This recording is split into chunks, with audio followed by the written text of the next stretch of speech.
MCFEE is the Manheim Central Foundation for Educational Enrichment. This nonprofit community-based organization is managed by a 21-member trustee council that focuses on providing Manheim Central students with the tools and educational opportunities to excel.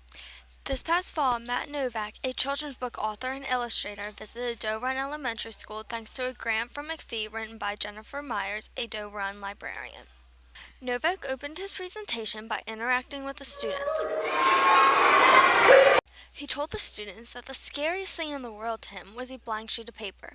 Students had a chance to help Novak brainstorm and create a story. The students were fascinated as he drew the characters they had come up with and as he revealed the story. He gave the students a chance to face the frightening blank piece of paper. The students drew the eyes, ears, nose, hair, and other parts of the face in an effort to create a new character. Students screamed out letters to create an unusual name. He explained that his books, The Everything Machine and A Wish for You, usually start out by this process. The program was filled with fun, excitement, and creativity. Thank you, MCFEE, for providing the students at Doe Run with this opportunity.